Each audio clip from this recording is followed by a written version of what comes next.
Shalom, friends, and welcome to Walking the Ancient Path, where we journey back into the language, landscape, and life rhythms of the Scriptures in a lighter, more accessible way, exploring the world of the Bible as its original listeners would have experienced it.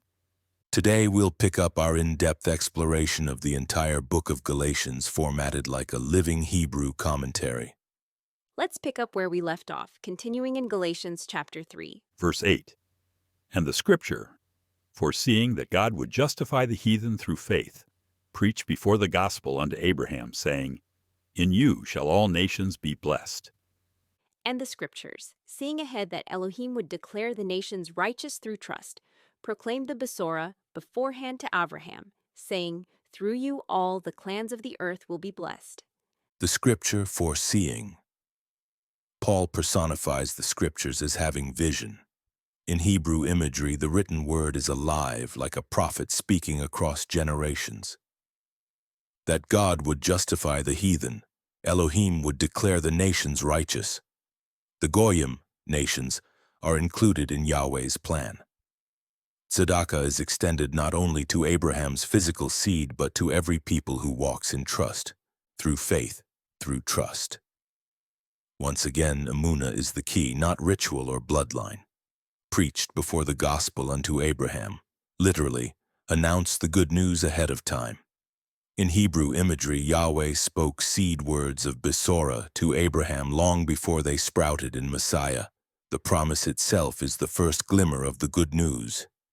In you shall all nations be blessed, rooted in Genesis 12:3. In Hebrew imagery, Abraham's tent becomes the source of overflowing blessing, with rivers of life flowing out to every clan under the sky. Verse 9. So then they, which be of faith, are blessed with faithful Abraham.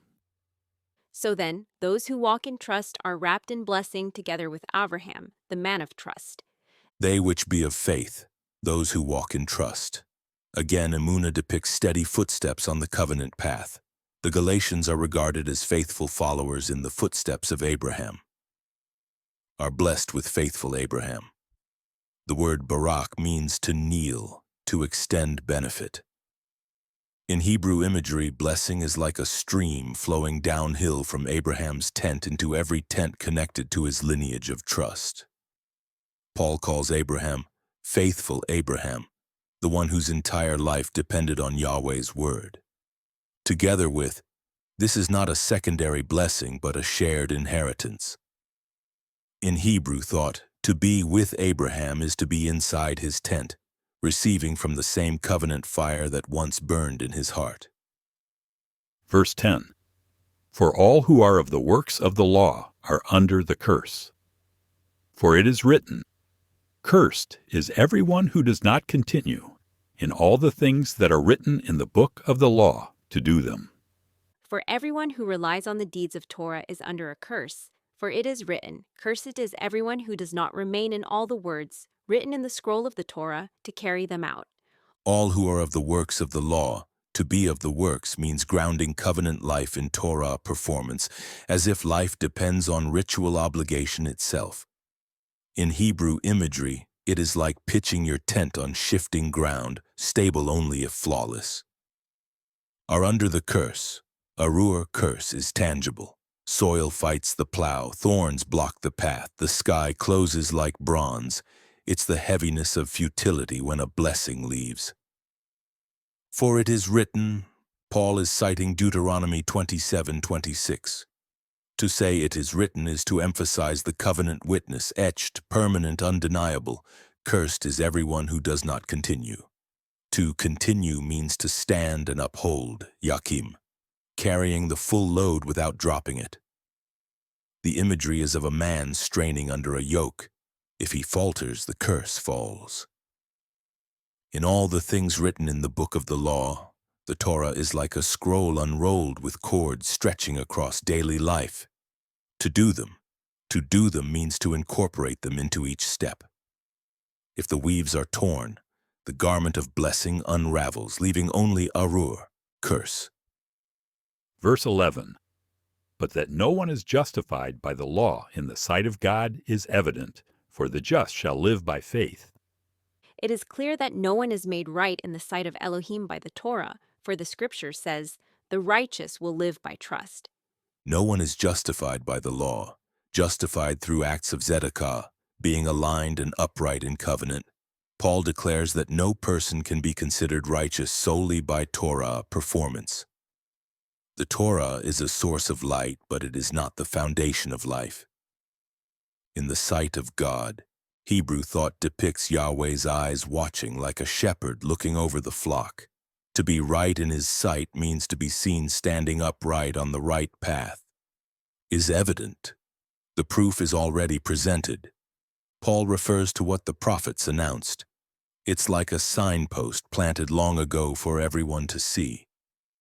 The righteous will live by faith, quoted from Habakkuk 2:4. Righteous tzaddik is someone who is steady, aligned, and trustworthy. Live means not just to exist, but to thrive with breath, provision, and blessings. By trust, emunah, is not mere intellectual belief, but loyal reliance, like leaning fully on a staff in the wilderness. The life that endures comes from covenant loyalty, not ritual performance. Verse 12. And the law is not of faith, but the man that does them shall live in them. The Torah is not rooted in trust. Instead, it says, "The one who does these things will live by them." The law is not of faith. Paul draws a contrast, not to oppose Torah itself, but to show its different function. Torah is a covenant guide written on stone and scroll. Emunah is covenant loyalty written on the heart. Torah teaches obedience. Trust sustains life. The man that does them, drawn from Leviticus 18:5. The picture is of a man bending to his work, plowing his furrow. Doing, asa, is not abstract but action, hands, feet, choices. Shall live in them. Life, chaya, in Hebrew is full, embodied vitality, breath in the lungs, fruit from the soil, children in the tent. To live in them means Torah keeping provides a framework for covenant blessing. But Paul is pressing the point. Torah requires flawless doing, while emunah, steady trust, anchors true life before Yahweh. Verse 13. Christ has redeemed us from the curse of the law, being made a curse for us, for it is written, "Cursed is everyone who hangs on a tree." The anointed king has bought us back from the curse that comes through the Torah by becoming a curse in our place. For it is written, "Cursed is everyone who is hung upon the wooden tree." Christ has redeemed us. The word redeemed comes from Gaal, the kinsman redeemer who buys back a relative from slavery or debt. In Hebrew imagery, the Messiah acts as the close relative who pays the price to set the clan free. From the curse of the law, the Arur curse tied to Torah disobedience is weight, futility, and exile. Messiah absorbs this weight, removing it from those who trust in him.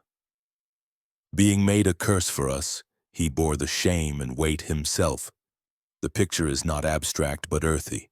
Messiah carrying the clan's curse as his own, lifting it off their shoulders onto his. Cursed is everyone who hangs on a tree, from Deuteronomy 21:23. In Hebrew thought, someone who is impaled or publicly hung on wood bears covenant disgrace.